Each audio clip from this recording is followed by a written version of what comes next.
Le chagrin. La manière dont la mort de Pierre Bourdieu a été annoncée et commentée dans les médias, le 24 janvier, à la mi-journée, était instructive. Quelques minutes en fin de journal, insistance, comme s'il s'agissait de l'alliance incongrue, désormais impensable, de ces deux mots, sur l'intellectuel engagé. Par-dessus tout, le ton des journalistes révélait beaucoup, celui du respect éloigné, de l'hommage distant et convenu.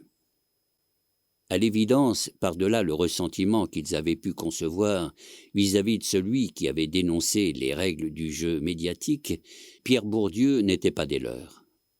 Et le décalage apparaissait immense entre le discours entendu et la tristesse qui, au même moment, envahissait des milliers de gens, des chercheurs et des étudiants, des enseignants, mais aussi des hommes et des femmes de tous horizons, pour qui la découverte des travaux de Pierre Bourdieu a constitué un tournant dans leur perception du monde et dans leur vie. Lire dans les années 70 les héritiers, la reproduction, plus tard la distinction, c'était, et c'est toujours, ressentir un choc ontologique violent. J'emploie à dessein ce terme d'ontologique. L'être qu'on croyait être n'est plus le même. La vision qu'on avait de soi et des autres dans la société se déchire. Notre place, nos goûts, rien n'est plus naturel, allant de soi dans le fonctionnement des choses apparemment les plus ordinaires de la vie. Et pour peu qu'on soit issu soi-même des couches sociales dominées, l'accord intellectuel qu'on donne aux analyses rigoureuses de Bourdieu se double du sentiment de l'évidence vécue, de la véracité de la théorie en quelque sorte garantie par l'expérience. On ne peut, par exemple, refuser la réalité de la violence symbolique lorsque soi et ses proches on l'a subie. Il m'est arrivé de comparer l'effet de ma première lecture de Bourdieu à celle du deuxième sexe de Simone de Beauvoir, 15 ans auparavant.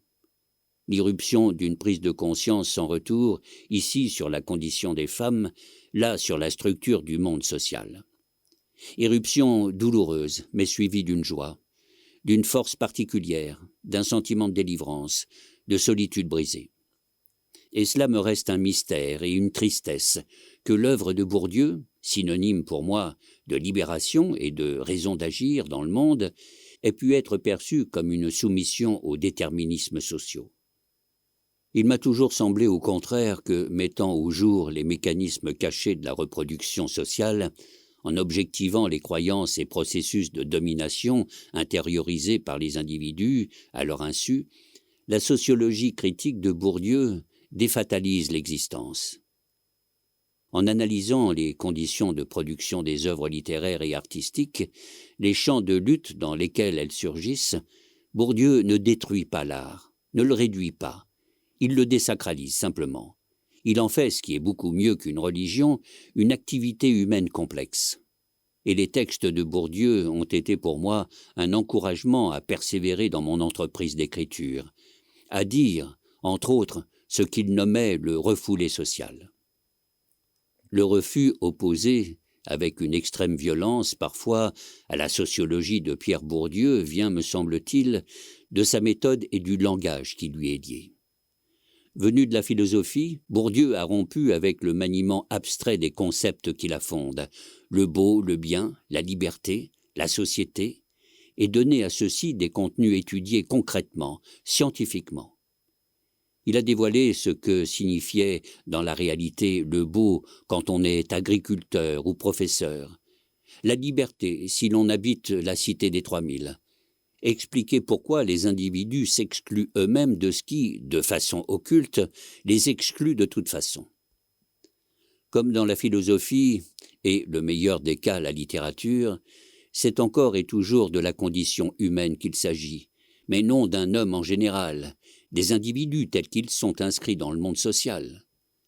Et si un discours abstrait, au-dessus des choses, ou prophétique, ne dérange personne, il n'en est pas de même dès lors qu'on donne le pourcentage écrasant d'enfants issus de milieux dominants intellectuellement ou économiquement dans les grandes écoles, qu'on révèle de manière rigoureuse les stratégies du pouvoir, ici et maintenant, aussi bien chez les universitaires, Homo academicus, que dans les médias. Question de langage, substituer par exemple à milieu, genre, modeste et couche supérieure les termes de dominé et dominant. C'est changer tout.